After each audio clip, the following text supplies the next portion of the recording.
Berlin, that was built on both banks of the River Spree, lies on the eastern part of the North German plain, between the central German uplands and the Baltic Sea. The reunited Berlin, with its population of 3.4 million, is the most populous and largest German town. The Alexanderplatz, or Alex for short, situated in the centre of the city, may be the most famous square in Berlin. It was named in honour of the visiting Russian Tsar Alexander I.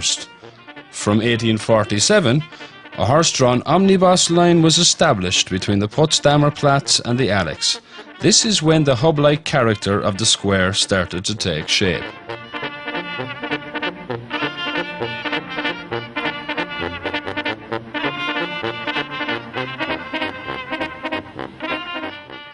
This is where in 1870 the construction of the local railway, the S-Bahn, and 40 years later the subway, the U-Bahn, began. The previously terminated streetcar service was reintroduced in 1999. In the years following World War II, as a result of the work of the designer group of Hermann Helsingmann, the television tower was built and the entire surroundings of the square changed. The Urania clock, designed by industrial artist Erich John, was a favourite meeting point for a number of generations and still is today. You can tell what time it is in the world's other big cities by looking at the 5-metre diameter ring.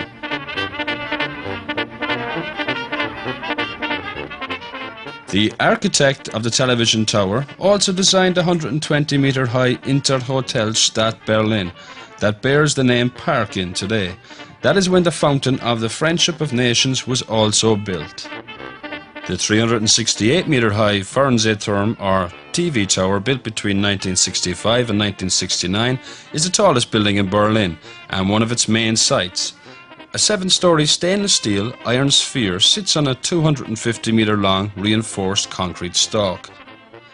It is the unanimous opinion of Berliners that the TV tower offers the best view of the city, since this is the only place where you will not have the tower intrude into the picture. In good weather, it is worth going up into the observatory that is located at an altitude of 203 metres and follow it up with a cup of coffee in the rotating telecafe. The sphere makes one complete rotation in 30 minutes. The spire of the tower, the 180-metre tall TV antenna, shoots up from here. In sunny weather, you can see that the metallic plates that cover the sphere housing, the observatory and the cafe, reflect the sun's rays in a cross pattern. This was not included in the original plans of designer and builders at all, but East Berliners used the opportunity and came up with several nicknames for it. The phenomena was jokingly called the Revenge of the Pope. The fame of the square was also greatly boosted by Alfred Dublin's novel Berlin Alexanderplatz. Alexanderhause is standing at the corner of the square since 1931. It was designed by Peter Behrens, the master of some of the most famous architects in the world, such as Van der Rohe, Gropius and Le Corbusier.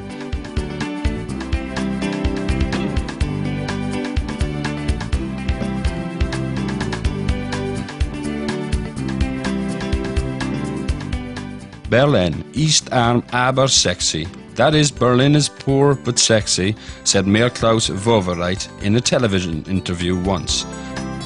Berlin is a trendy, youthful and livable city, as advertised by the travel agencies.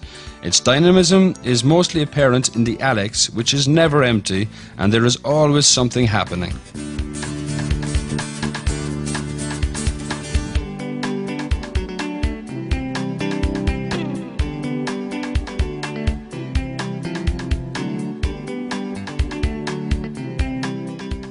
The Red City Hall stands in the Rathausstrasse. The Berlin City Hall, featuring a rich ceramic ornamentation, took its name from the red bricks used for its facade. The monumental, almost perfect square building, designed by Hermann Friedrich Wiesemann, announces the self-awareness of the urban bourgeoisie opposing the Prussian monarchy. The first-floor parapets display history etched in stone. Berlin's history from the 12th century until the founding of the German Empire in 1871 is told by 36 terracotta panels. The City Hall again became the seat of the mayor in 1991. The phased reconstruction is led by Helge Pitz, who proved his expertise by renovating a number of important monuments before. The Neptune fountain featured in the park of the City Hall was made by Reinhold Begas. Originally, it stood in the garden of the Royal Palace. The not too original but very pleasant group of statues cannot deny the influence of Bernini's fountains in Rome. In the middle of the pool, the god of the seas sits on a throne, surrounded by imaginary water-spitting sea monsters. The Nikolai Vietel, stretching behind the Red City Hall, was one of the most interesting sections of Berlin before the war, dating back to the Middle Ages. Berlin was founded as a market town, being at the intersection of many important trade routes. The name of the town first appeared in various charters in 1244. The name Berlin originates from the Slavic Berl, meaning marsh or moor, and not the German Bär or bear, which became the mascot of the city much later. In 1307, Berlin united with the neighbouring Cologne and became a member of the Hanseatic League.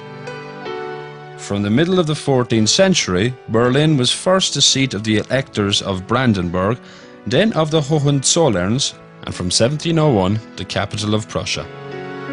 After the 30 Years' War and the Napoleonic Wars, Berlin stepped on the road to progress and prosperity. Frederick William III founded the university in 1809, bringing first-class academics into the institution. In 1871, Berlin became the seat and capital of the German Empire and turned into a cosmopolitan metropolis at an unparalleled rate. Before and during the war, Adolf Hitler and his architect Albert Speer laid down the plans for the new capital Germania to be built in place of Berlin. Robert Harris's fiction novel, titled Fatherland, takes place in that imaginary city. During the bombings of World War II, the majority of the city was destroyed and 1.5 million of its residents became homeless. Starting in June of 1945, the ruined city was under occupation by 4 powers. After the Federal Republic of Germany was established, West Berlin was formed by the American, British and French sections, while the sector occupied by the Soviets became the capital of the German Democratic Republic.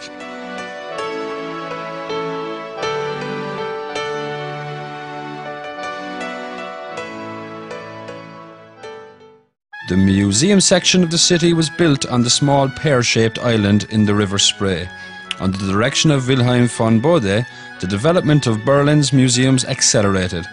The excavations and the purposeful purchases made by the director between 1882 and 1939 resulted in an amassment of collections which in turn led to a shortage of space.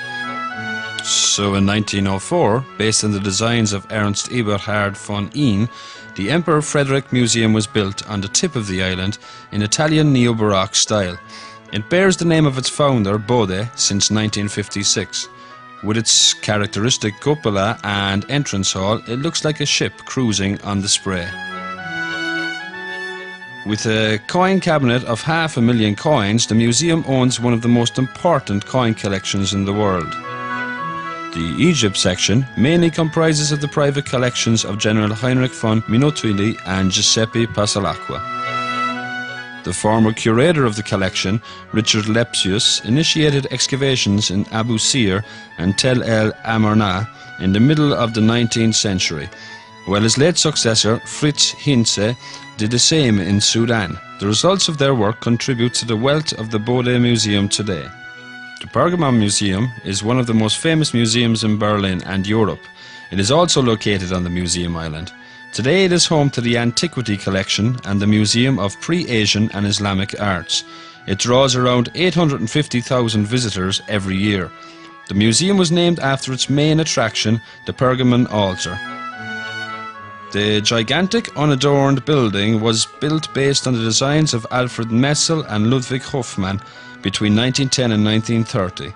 Upon the division of Germany after World War II, the collection was also divided.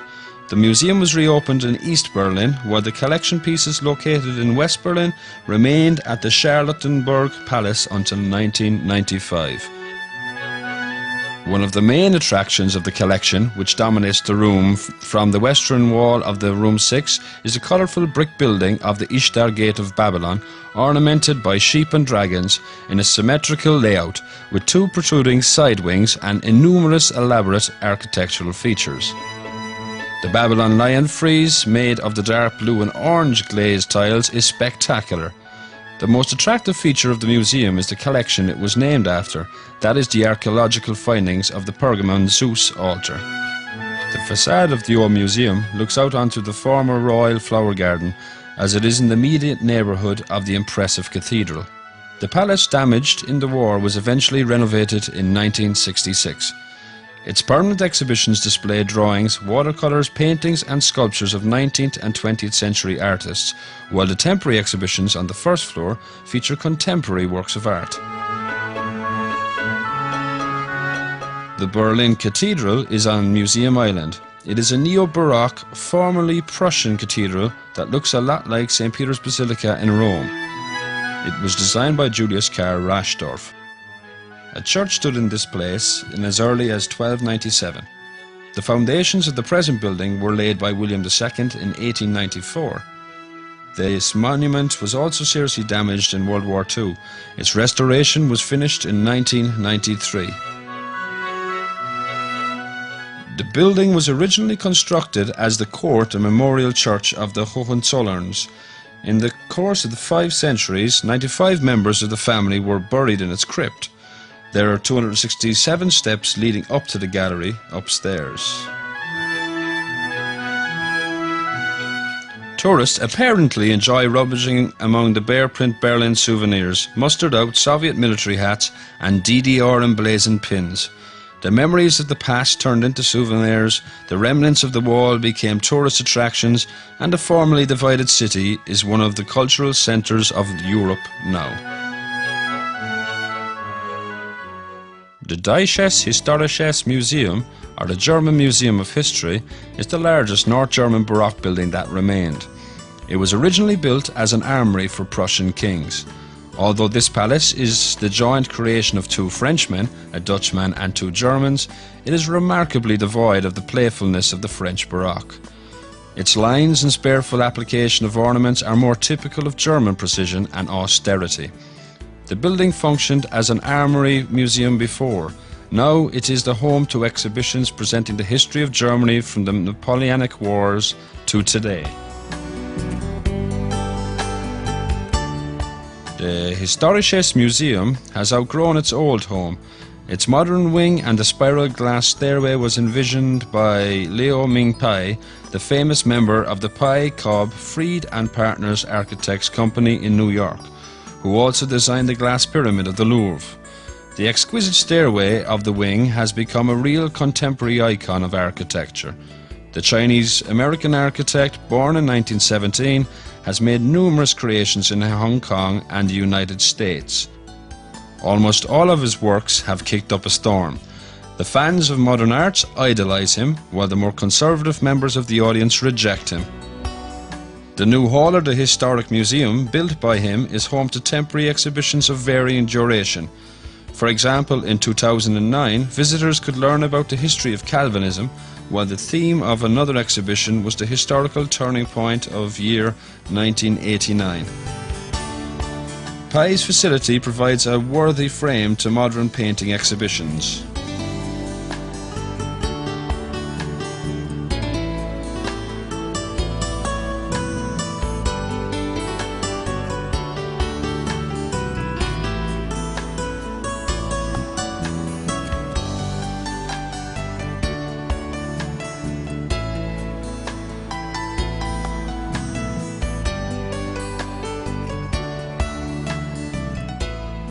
Walking along the Unter den Linden, we can look back at the Historic Museum.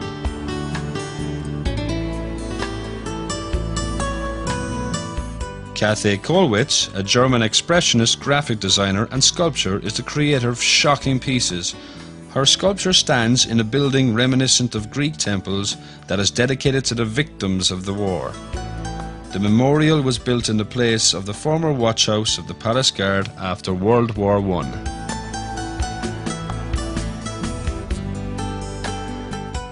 In the Unter den Linden, you can see the statues of Frederick William III and some other famous natives of the city.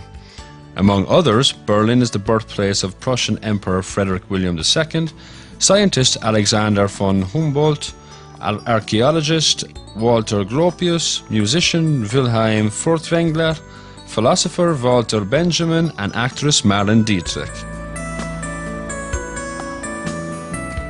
One of the most famous avenues of Europe, the Unter den Linden, is a 1.5 kilometer long road east of the Brandenburg Gate by the River Spree. It still divides the centre of Berlin into two sections. To the west you will see parks, palaces and shopping malls, while to the east lie wide streets and socialist-era concrete apartment blocks. The avenue received its name, that means under the linden trees, after the 4 lines of tree alleys running along it. Around the middle of the avenue you can find the National Library, built at the beginning of the 20th century, the Old Library and the neoclassical building of the Humboldt University. On Babelplatz, across from the Old Library, stands the first theatre of Berlin, the Deutsche Staatsoper, or the German State Opera. It was the first to be completed when the Forum Fridericianum was built in 1743 and hallmarked by the name of Georg Wenceslas von Knobelsdorff. It was the first individual opera house of Germany and the largest in Europe. The Prussian classic style of the building was influenced by British architecture. The Corinthian pillars and friezes give the main entrance its solemn look. The statues of Sophocles, Aristophanes and Euripides standing among the columns was created by Ernst Riedschel. The Apollo Room on the first floor is one of the most beautiful theatre lounges in the world, with its gilded Corinthian colonnade, Venetian glass chandeliers and inlaid marble floor. The Green Dome St. Hedwig Cathedral, behind the opera, was the first Catholic church in Protestant Berlin. During World War II, both buildings fell into ruins. The restoration was completed in 1955 under the direction of Richard Paulik. The celebratory opening night performance was Wagner's The Master Singers of Nuremberg. Across from the Opera House you can see the building of the Humboldt University. Frederick William I was born in 1688. He was a member of the House of Hohenzollern. His father was Frederick I, Elector of Brandenburg, who later became King of Prussia. His son inherited this title when he died in 1713. His memorial is a jewel of the avenue. From the Unter den Linden and all of the streets running parallel to it, you can clearly see the TV tower, which also functions as the compass of Berlin.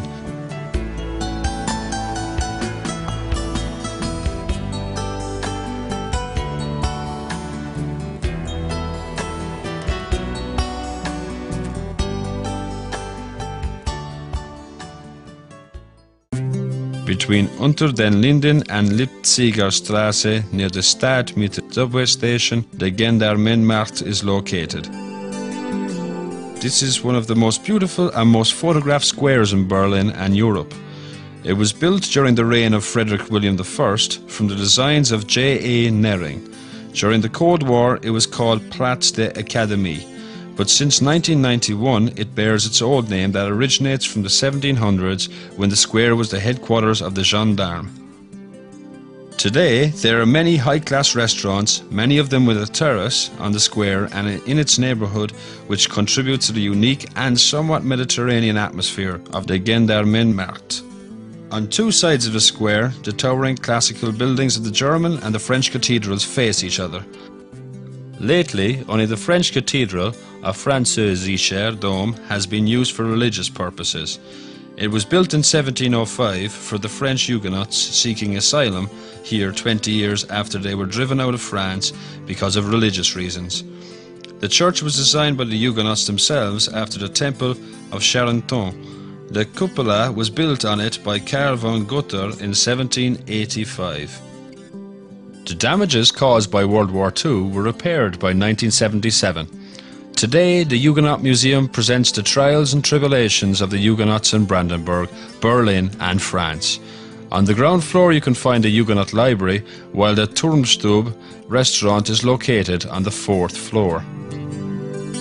The German cathedral, or Deutscher Dom, was built for the Protestants of Berlin in 1708 from the designs of M. Grunberg. The cupola was also made by Carl von Gunther. Today it is home to exhibitions. Berlin does not need too many churches, since 60% of its residents consider themselves atheists. 22% of the population is Protestant, 8% is Catholic, 6.5% is Muslim, and 0.4% is Jewish, and 1.2% is Buddhist. The two cathedrals are wonderful mirror images of each other on the opposite sides of the former marketplace. On the western side of the square is the Berlin Concert Hall, which was formerly the theatre known as the Schauspielhaus. The original building was built by Karl Godor Langhans. It burned down in 1817 and was rebuilt based on the designs of Carl Friedrich Schinkel. World War II did not spare this building either, but it was completely restored, and since then it is home to the largest concert hall in town with a capacity of 1,850. This is the building of the Berlin Symphonic Orchestra. In front of it stands the marble statue of the Romantic playwright and poet Friedrich Schiller. Passing along Friedrichstrasse to the south, you can reach the famous Checkpoint Charlie. While the Berlin Wall was still standing, this was the border station where foreigners with a world passport could cross the East Berlin-West Berlin border. According to the American military alphabet, the border crossing stations were named Alpha, Bravo, and Charlie. The term checkpoint referred to the fact that the USA did not acknowledge this internal border of Berlin as an official state border. This is where the farewell celebration was held by the occupying powers when the Allied forces lifted Berlin's occupied city status.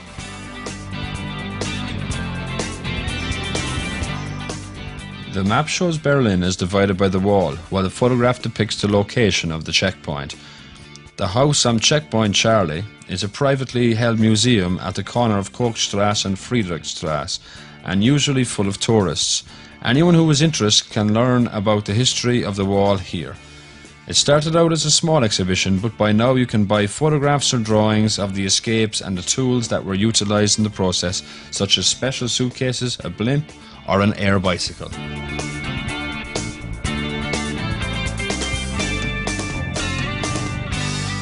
The Berlin Wall, or Die Berliner Mauer in German, was a border structure separating East Berlin from West Berlin between 1961 and 1989.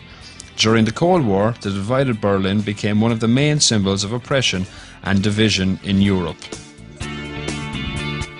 In 1990, the band Pink Floyd performed its concert entitled The Wall in the former location of the wall.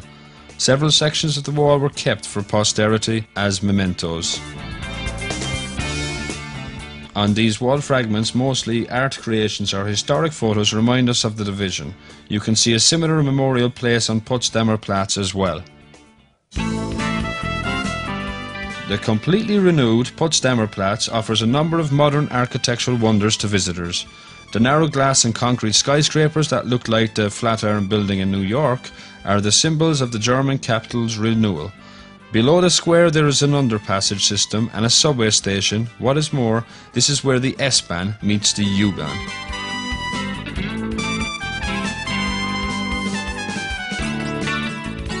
The architect came up with a creative solution for the lighting of the underground spaces using large tubes set to face various directions, through which mirrors reflect and carry the light underground.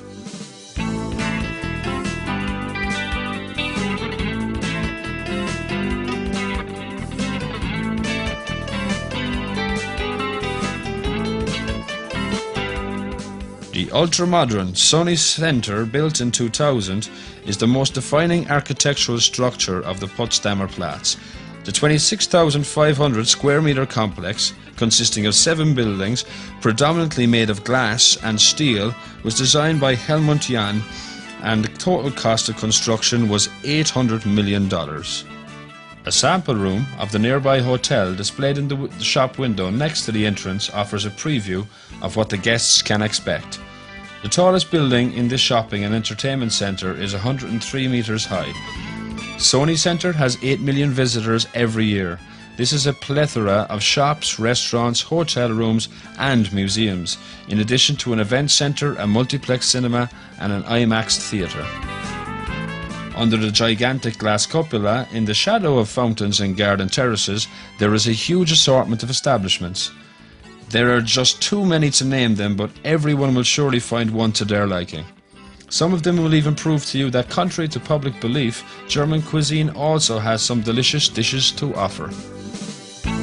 If you are not sure about this, you can try the specialities in any of the Chinese, Thai, Indian, Mexican or Italian restaurants. In most cafes, free Wi-Fi service is available, so before you continue your sightseeing tour, you can check out some information and programs in Berlin on your laptop. If you are not so technically equipped, there is tourist information at your service. If you are lucky, you will find a movie at the cinema that was shot in Berlin or is about Berlin, such as Berlin Symphony of a Metropolis, Emil and the Detectives, Germany Year Zero, 1, 2, 3, Cabaret, The Legend of Paul and Paula, Christian F., The Sky Over Berlin, Linie 1, Far Away So Close, Run Lola Run, Sonnenallee, Goodbye Lenin, The Bourne Identity, The Lives of Others, and the list could go on and on.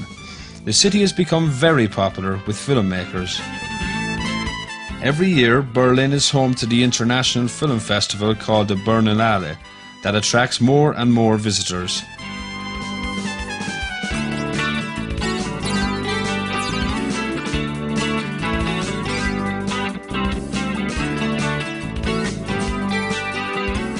From across the street, it looks as if the other side of the Potsdamer Platz that is facing the Sony Center was also built in. Only upon close inspection will you notice that it is actually a Potemkin building. The picture of the house is painted on a huge canvas tarp, and behind it the construction is still very much underway. After 60 years, Berlin has revealed the location of Hitler's bunker, where the Führer shot himself in the head at the end of World War II, as described in detail by Berezovsky-Ruzevskaya in her documentary novel titled Memoirs of a Wartime Interpreter. A huge sign was posted in Wilhelmstrasse atop the underground labyrinth. Despite the huge interest of tourists, Berlin kept the location of the bunker secret for a long time because the authorities were concerned that the neo-Nazis would treat it as a memorial. Recently, it also became public that, on the order of Yuriy Andropov, Lieutenant Colonel Vladimir Gumenyuk burnt the box that still contained the remains of Hitler back in 1970. The aim of the organisation, called Berliner Unterwelten, was to demystify the place which, it turned out, is merely 200 metres away from the Holocaust Memorial. The Berlin Holocaust Memorial was designed by American architect Peter Eisenman. In it, he emphasises the lines of deconstructivism. The artwork was completed in 2005, 11 years after the first call for tender was announced. The call for Denkmal für die ermordeten Juden Europas outlined the following criteria. Berlin must be portrayed as the centre of the National Socialist era, but the post-war history of the city must also be depicted. Today's Germany must accept the burden and responsibility of facing history and facing the truth. The country cannot avoid it and must not subject it to the danger of forgetting. The purpose of creating the memorial is to pay homage to the European Jews who were killed. At the same time, the memorial must symbolise a new chapter of human coexistence in which no ethnic minority may suffer any injustice.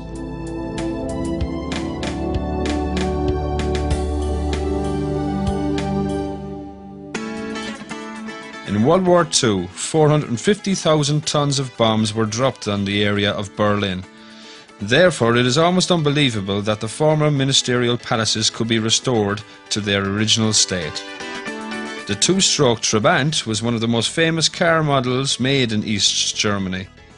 The first one rolled off the assembly line in 1957 to be followed by almost 4 million others. Today, in certain parts of Berlin, tourists can rent surviving specimens of the small car that practically became a symbol. The Brandenburg Gate stands at the end of the Unter den Linden in the centre of Berlin. The neoclassical structure was designed by Karl Gotthard Langhans. The wall ran behind the gate, so from 1961 it basically represented the border between East and West Berlin. It was an emblem of the Cold War before the reunification. Then after 1990, it became the symbol of the reunification of Germany and Europe. The facade of the five-passage gate, shaped by the strong Doric forms, features the images of Irene, the Greek goddess of peace. The structure is 26 metres high and 66 metres wide. It is made of sandstone and was modelled on the propylaea of the Acropolis in Athens. In addition to its 5 passages, it also has 2 gatehouses. The style of the shafts of the 12 Doric columns, which are each 50 metres tall, is Ionic. The main decoration on the top of the gate, featuring a 5-metre tall winged statue of the goddess of victory riding into town on her 4-horse carriage, was created by Johann Gottfried Schadow. Napoleon took the quadriga to Paris by force, and only after his fall was it returned to Berlin. The sightseeing buses depart from the streets running between the Brandenburg Gate and the Reichstag. Just like in the other big cities of Europe, Berlin can also be discovered on the open hop-on, hop-off buses that pass by all the important sites of the city. The Reichstag, or the building of the Imperial Diet, is situated north of the Brandenburg Gate. The design of Paul Wallot won the tender for building the German Parliament. The massive neo-Renaissance building, fortified by 4 corner towers, was constructed from 1884 to 1894. The inscription, saying Dem Deutschen Volk, or for the German people, was placed in 1916 above the western entrance, ornamented by Corinthian columns. From this balcony, announced Philipp Scheidemann the Weimar Republic in 1918. In February of 1933, the building was destroyed by a fire. The Nazis blamed the communists for it, while others thought the Nazis burnt it down to discredit the communists. The embers were still hot when Hitler's stormtroopers were already making mass arrests of anti-fascist politicians, artists, union leaders, and most of all, representatives speaking out against the Nazis at the Imperial Assembly. After that, Hitler's parliament held its meetings in a theatre building, and the Reichstag was not restored after the fire. It was a station for air defence batteries during the war, so because of that, and also due to its symbolic meaning, it was a preferred target of Allied bombings. Restoration was decided in 1956 and partly carried out after 1961, based on the designs of Paul Baumgarten. After that, it was used as a venue for exhibitions and social events. This is where the reunification ceremony was held. The moving in of legislature also became symbolic, which was made possible by the Forster renovation. The remodelling began in 1995 with a budget of €300 million based on the designs of Norman Foster. Instead of the original cupola that was destroyed in World War II, the Assembly Hall is covered by an elliptic glass cupola. This is currently where the Bundestag, the lower house of the German Parliament, holds its sessions. You can enjoy a great view of the city from the walkway that runs around the edge of the glass dome, which is accessible when the representatives are not working. There is no entry fee, but expect to pay for it by standing in line for a long time. However, this does not dampen the spirits of visitors arriving from Germany or abroad, who are happy to camp out on the lawn in front of the Reichstag while they wait. In the summer, the place virtually becomes a picnic park, all the more so because the stop for the tourist buses and the sightseeing river cruises is nearby, with street vendors offering wurst, beer and ice cream around the square. The sightseeing cruises show a different face of Berlin as they pass through among the overwater buildings of the new government section.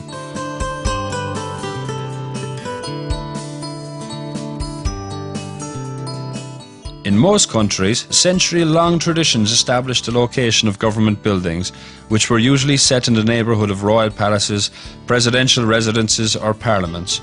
But in newly built capitals, separate government sections are created. By the unification of the two German states, the division ended, and in 1990 Berlin became the capital of Germany again. In 1991 it was decided that the new federal government should move to Berlin, and simultaneously other state offices gradually moved back to Berlin from Bonn as well. The buildings of the new government district were planned to be built on the Spreebogen that connects West and East Berlin. But due to the limited space, only two key buildings of the legislative and executive branches, the Bundestag and the Chancellery, could be set up here, along with the offices serving them. The other government buildings were built in a dispersed fashion in the neighbourhood of the Spreebogen and the Spree Island. The construction works were based partly on the renovation and partly on the expansion of the historic Parliament and the other old buildings in the district. The infrastructure of the area was also changed. A state-owned company was established under the name of Bundesbaugesellschaft Berlin, which was responsible for the design, management, construction and procurement for the project. The government had full political and cultural control over the project. The strong and growing German economy made it possible to cover the construction costs by federal financing. Furthermore, the European Union provided additional aid to the German government to accelerate the process of reunification. In the early 90s, private financing of government building projects was unprecedented. First, a 5-year debate ensued about what should replace the socialist city in the eastern part of the town and the American metropolis on the western side. Eventually, the European city design prevailed, hallmarked by chief architect Hans Stiemann, which meant the continuation of the traditions of old Berlin architecture.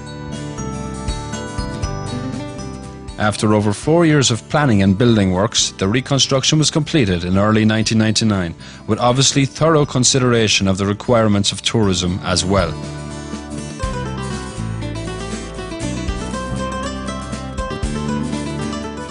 The Victory Column, or Siegessäule in German, is one of the most prominent landmarks of the city, which also reflects the history of Berlin quite effectively.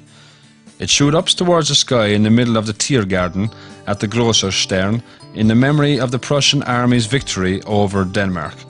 It was raised by J. Heinrich Strack between 1864 and 1873.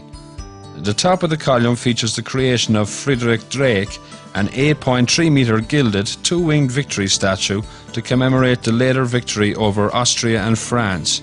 Berliners simply call it the Golden Elsa. During the Nazi era, it was made even taller to reach the height of 67 metres. After World War II, it was restored by the mid-80s along with the relief decoration depicting various portraits and war scenes made by Alexander Kandrelli and Moritz Schulz, and also the glass mosaic designed by Anton von Werner on the inside wall. After climbing the 285 steps, you will have a gorgeous view of the city from the observation deck. Straight ahead you can see the Brandenburg Gate, the linden trees of the Unter den Linden, and of course the spire of the Alex Tower in the background. The view and the physical experience of climbing the stairs cost only €2. The park was named Tiergarten not after the zoo located in it, but after the former royal hunting area. The zoo was the donation of Frederick IV. The 167-hectare park opened in 1844 at the urging of Alexander von Humboldt. The Tiergarten is the oldest zoo in Germany and one of the largest animal parks in the world. It is home to 16,000 mammal and 1,700 bird species among the total of its 19,000 animals. There is a separate aquarium, a predator, a hippo and a night creature house in the zoo, along with the largest birdhouse in Europe. It has 2 exotic entrances that were destroyed in 1899 and rebuilt by 1984. The Elephant Gate is at the Eurocenter on Budapester Straße, while the Lion Gate is on the Hardenberger Platz, right next to the Bahnhof Zoologischer Garten.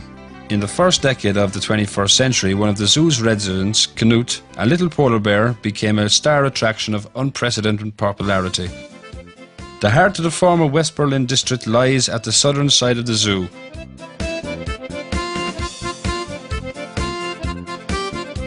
The huge Kaufhaus des Westens, or KaDeWe in short, was the largest department store in West Berlin. After the reunification, the Centrum Emporium in Alexanderplatz was also rebuilt and acquired by this chain. The 7-storey KaDeWe on Wittenbergplatz is the second most prestigious department store in Europe after Harrods in London. In its 60,000 square metre shopping area, you can pick and choose from a selection of 380,000 goods. You can rest on the benches set up around the modern fountain in the square at the front. Make sure you spend a little time on the terrace of the Café Krasner near the subway station. It opened in 1835 and originally stood at the corner of the Unter den Linden on the Friedrichstrasse, but it was transferred to its current location after the war.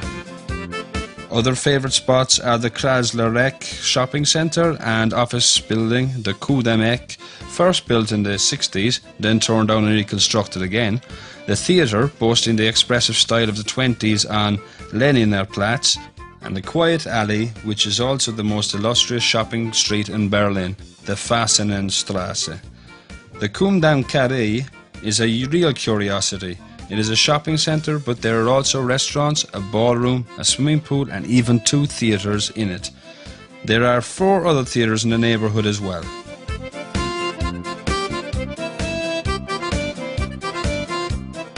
The Berlin souvenirs you can buy at every corner all feature the city's coat of arms. It displays a black bear on a silver background with a 5-point golden crown on its head. This is the famous Berlin bear. Its origin as a heraldic animal is disputed. Many assume that it comes from the founder of the city, Mark Brandenburg, and the first written record of it dates back to 1280. The bear was depicted as part of the Brandenburg, then the Prussian eagle for centuries, and became a sole symbol only in the 20th century.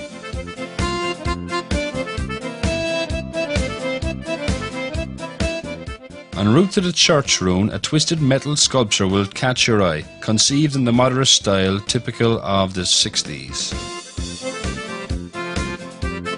The Kurfürstendamm was originally a horse riding track, extending from the Tiergarten all the way to the Grunwald forest.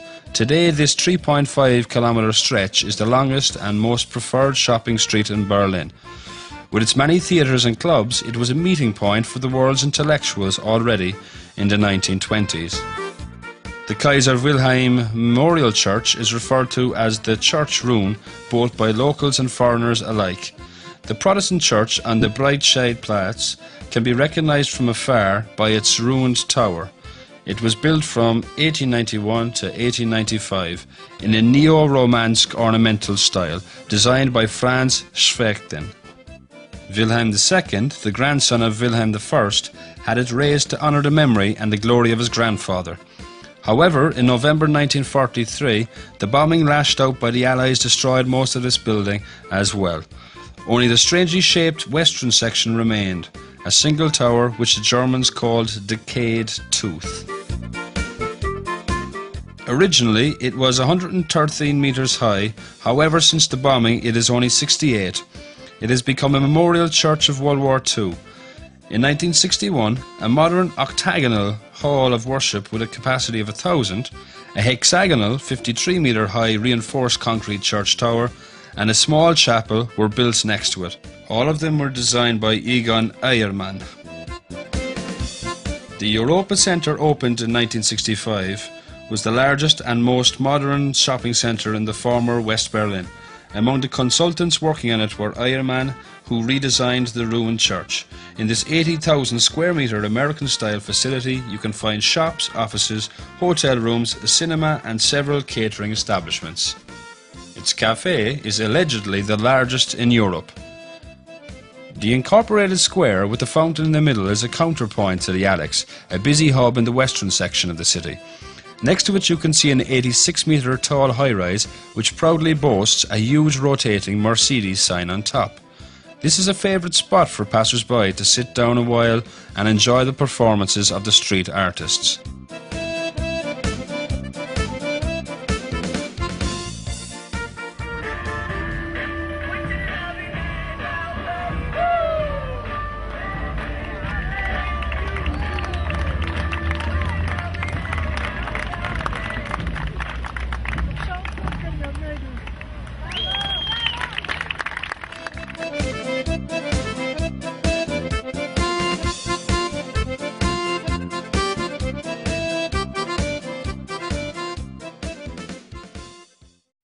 Going west along the straight avenue that shoots right through the city, splitting it into a northern and a southern, you can reach Charlottenburg. Charlottenburg is the most beautiful palace in Berlin, and at the same time the only remaining Hohenzollern Palace. It exhibits the art and the court culture of Prussia since the 17th century. It was designed by Johann Arland Nering and Martin Grunberg in 1695, originally as a summer residence for Sophie, the wife of King Frederick I. Frederick I hired Nering and Iosander before the death of Sophie Charlotte to create a palace that looked like Versailles. In the middle of the palace there is the Iosander building with the Hohenzollern suites, the porcelain cabinet and the chapel. The cupola with the goddess statue was placed on top of the palace in 1712, as if to crown the midsection of the building. The Old History Museum, that is home to many archaeological findings, can be found in the West Wing. It is famous for the private collection of Heinrich Schliemann, the man who discovered Troy. Originally this was the location of the Amber Room, which at the time of its construction was considered the 8th wonder of the world. Frederick William later gave it to the Russian Tsar Peter the Great as a present. The splendid room was built in Tsarskoye Selo. However, German soldiers took it away and thus it became one of the greatest mysteries in history. With decades of hard work, the room was reconstructed in St. Petersburg based on photographs and was reopened to the public in 2003. Still, nobody knows the whereabouts of the original room for sure. The garden is a combination of English and French styles. This is where the Italian neoclassical pavilion designed by Carl Friedrich Schinkel stands, used by Frederick William III as a summer villa. The sarcophagi of Frederick William III, his wife King Louise and King Wilhelm I can be seen in the neoclassical mausoleum on the western side of the garden. Frederick Hohenzollern I, Prussian king, was born in 1657. He was the Elector of Brandenburg, but he also wanted to be king. In the end, as a compromise, he could assume the title King of Prussia, although that did not make Prussia a kingdom for quite a while.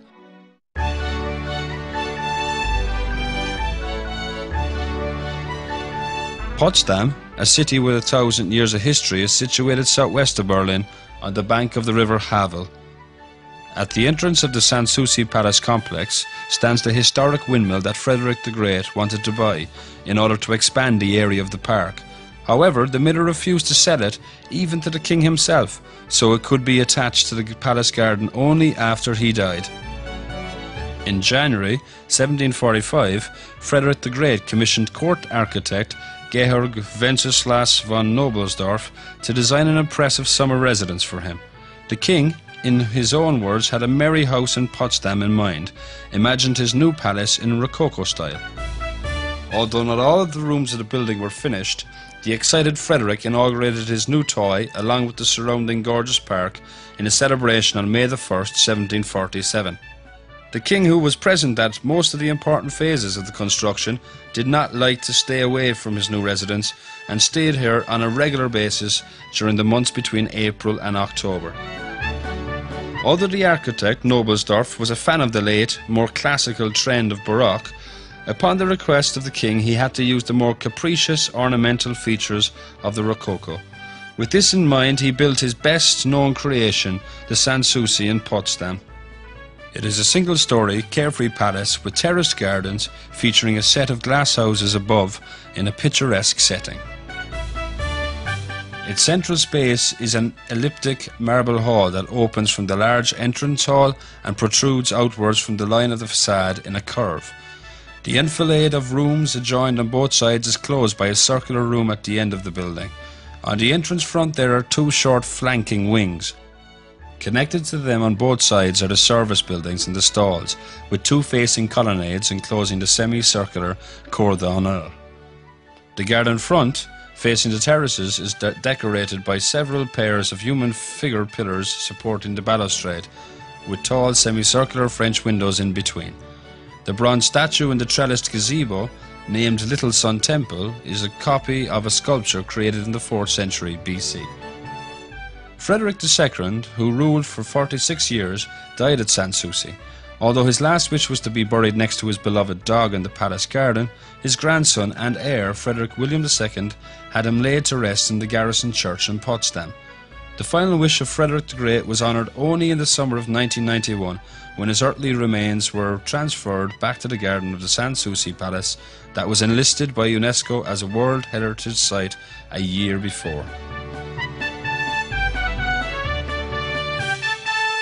In the course of 4 centuries, the best artists of the time created the impressive mixture of palaces and gardens in an area totaling 500 hectares in Potsdam, which was selected as the location of the royal seat. The decorative motifs of Rococo architecture were typically leaves, sun rays and shells. The rooms and halls also had an unusual circular or oval shape. The most typical colours were ivory, light blue and gold. Assisted by other forms of art, the palaces and churches built in that period created an artificial, theatrical scenery. The rural landscape was magically transformed into gardens, streams and waterfalls. It seems as if the palace is floating among its carved, opulently ornamented columns and fountains. The windows are decorated by fanciful curved cornices with a reed of sculptures on the roof.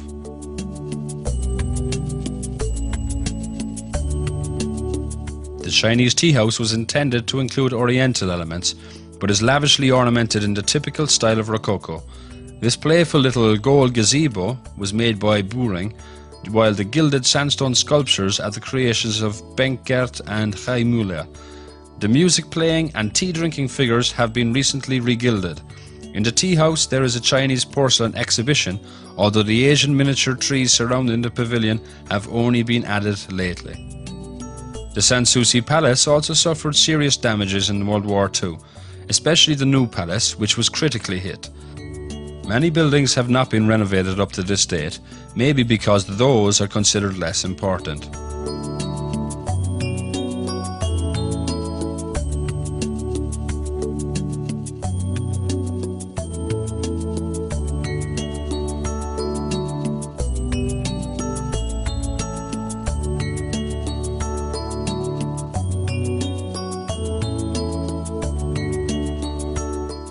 The orangery peeking out from the trees is similarly pompous for an orangery, as it is 300 meters long. The new palace, modelled on the English design by Johann Georg Buring, was completed in 1769. The facade of the Baroque main building is 213 meters long. This twin palace was the venue for the Potsdam Conference of the Big Three between July the 7th and August the 2nd, 1945. Similar to the Tehran and Yalta conferences, the Soviet Union was represented by Stalin. Here, not only US President Truman, who took office as Roosevelt passed away in the meantime, but from July 28th also Attlee, who replaced Churchill, was a new player. Despite the fact that the fighting still continued in the Far East, the Potsdam Conference can be considered as the diplomatic closure of World War II. In the course of the meetings, among others, the borders of the occupied zones in Germany, Austria and Berlin were drawn, and an agreement was made concerning the sustainment of United German State. The new borders of Poland were also defined, and the sovereign status of Austria was reinstated.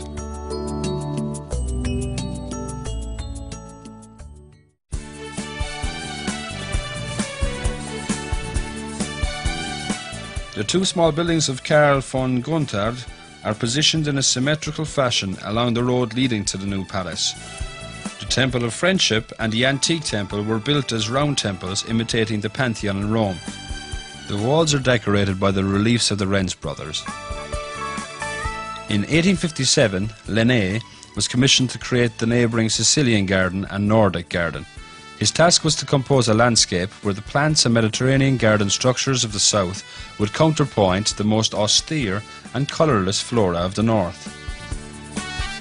The gardens, with the little pond, the stone supporting walls, sculptures, stairways and the little passages perfectly satisfy the original requirements.